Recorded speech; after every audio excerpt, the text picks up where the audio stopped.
Twelfth की जो इतिहास की पुस्तक है उसका पहला चैप्टर हम लोग देख रहे थे, हड़प्पा सभ्यता का पुरातत्व। इसके हम लोग 2 पार्ट देख चुके हैं। आज का ये जो वीडियो है इसी चैप्टर का तीसरा पार्ट है। पिछले वीडियो में हम लोगों ने देखा कि पुरातत्व क्या है, हड़प्पा सभ्यता के किस नगर की जो खोज हुई वो किसने की, या वो नगर किस नदी के किनारे मिले, वो नगर अब किस जिले में है, ये देखा हमने। फिर हमने देखा कि किस विद्वान के आधार पर या किस पुरातात्विक के आधार पर हड़प्पा सभ्यता का काल निर्धारण कैसा रहा। फिर हमने कार्बन 14 की पद्धति के बारे में जाना कि कार्बन 14 की विधि के द्वारा किसी भी मृत वस्तु का काल निर्धारण किस तरह किया जाता है, और हड़प्पा सभ्यता का काल निर्धारण कार्बन 14 की विधि के द्वारा कितना निर्धारित किया गया। फिर इसके अलावा हमने देखा कि हड़प्पा सभ्यता के किस नगर से किस पुरातात्विक साक्ष्य को प्राप्त किया गया है। तो आज जो है हम लोग देखेंगे हड़प्पा सभ्यता का नगर नियोजन, यानी कि हड़प्पा सभ्यता को एक नगरीय सभ्यता बनाने में इसकी नगर योजना का जो अहम किरदार रहा वो हम लोग देखेंगे कि इसे वास्तव में नगरीय सभ्यता क्यों कहा गया, आखिर इसके नगर नियोजन जो थी उसकी क्या क्या विशेषताएं थी, वो हम लोग देखेंगे। तो हड़प्पा सभ्यता के जो मुख्य रूप से 2 स्थल थे, मोहनजोदड़ो और हड़प्पा, इन दोनों की खुदाई से जो साक्ष्य प्राप्त हुए हैं उससे ये पता चला है कि यहाँ 2 दुर्ग थे। पहला दुर्ग पूर्वी केंद्र पे था और दूसरा पश्चिमी केंद्र पे। तो पूर्वी दुर्ग जो था या पूर्वी केंद्र से जो दुर्ग की प्राप्ति हुई है वो विशेषकर एक नगर था, और जो पश्चिमी दुर्ग था वो एक किला था जिसमें संभवतः प्रशासक वर्ग रहते होंगे, जिनके द्वारा प्रशासन किया जाता होगा, जैसे शासक वर्ग, शासन से जुड़े हुए अधिकारी वो रहते होंगे। और जो आपका पूर्वी दुर्ग था वहाँ पे नगर यानी कि जो नगरवासी थे हड़प्पा के वो रहते होंगे। इसके बाद हम लोग इसकी विशेषताओं के बारे में एक एक करके देखेंगे। इसकी विशेषताओं में हम लोगों को विशेष रूप से देखना है इसकी सड़क व्यवस्था कैसी थी। जैसे कि हम लोगों को पता है कि हड़प्पा की जो सड़क योजना थी वो इसकी विशेषता रही।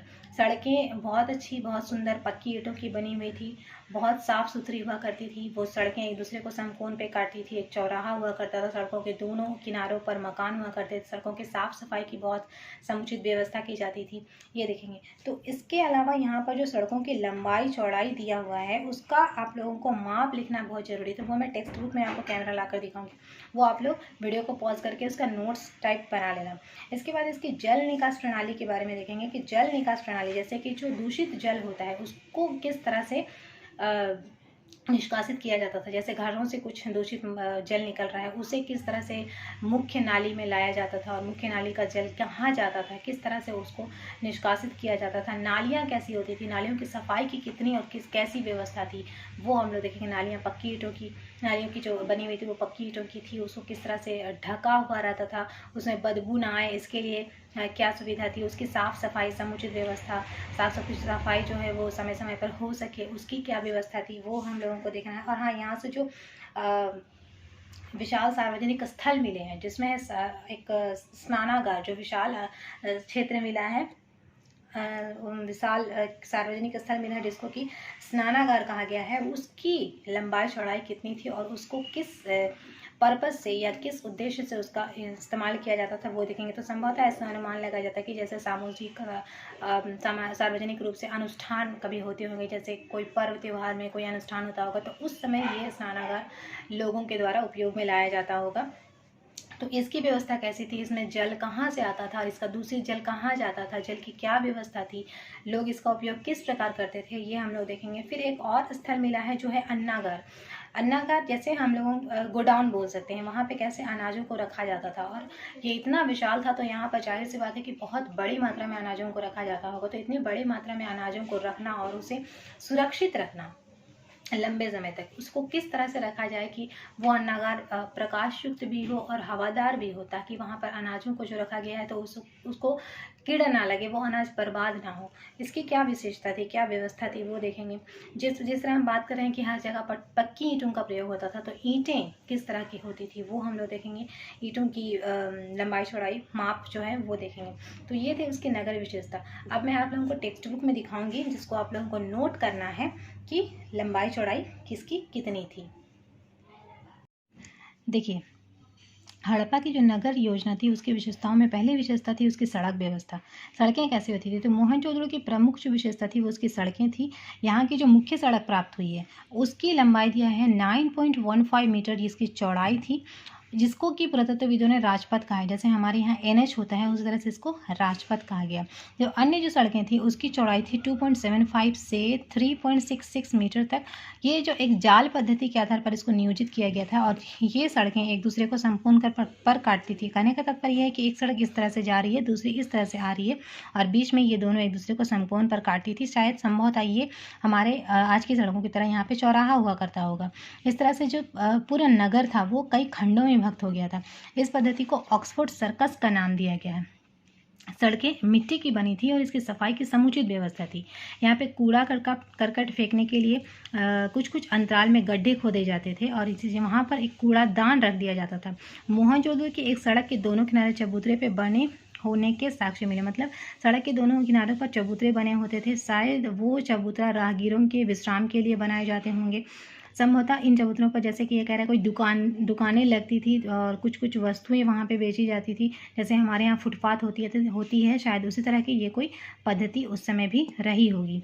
इसकी जो दूसरी विशेषता है वो है जल निकास प्रणाली। मतलब जल को किस तरह से नियोजित करना, जो दूषित जल होता है उससे।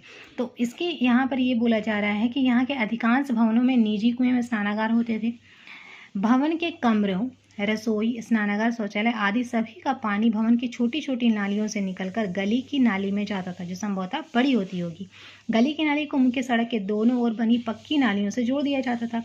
मुख्य सड़क के दोनों ओर बनी नालियों को पत्थर अथवा शिलाओं द्वारा ढक दिया जाता था। मतलब नालियाँ खुली नहीं होती थी, नालियाँ कवर्ड होती थी। नालियों की इस कवर्ड होने का मतलब है कि उसमें बाहर का कचरा भी ना जाए और साथ ही साथ बदबू भी ना आए, इसलिए नालियों को ढका हुआ बनाया जाता था।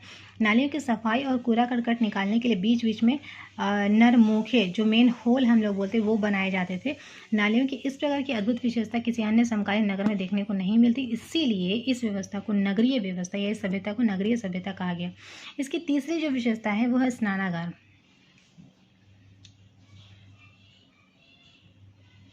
मोहनजोदड़ो का एक प्रमुख सार्वजनिक स्थल यहाँ से प्राप्त हुआ है, जो कि एक विशाल दुर्ग है। इसकी लंबाई चौड़ाई दिया हुआ है 54.86 × 33 मीटर में एक विशाल स्नानागार है। यह 39 फीट लगभग 11.88 मीटर लंबा और 23 फुट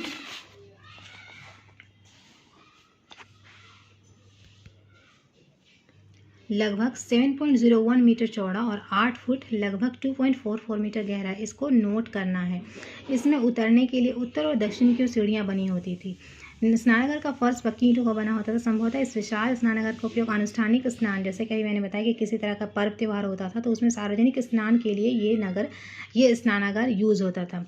अब स्नानागार का जो ये है पानी की व्यवस्था, यहाँ पे किस तरह से पानी लाया जाता था और किस तरह से पानी निकाला जाता था, इसकी भी यहाँ पे समुचित व्यवस्था थी। एक और विशाल भवन प्राप्त हुआ है जो है इसका अन्नागार।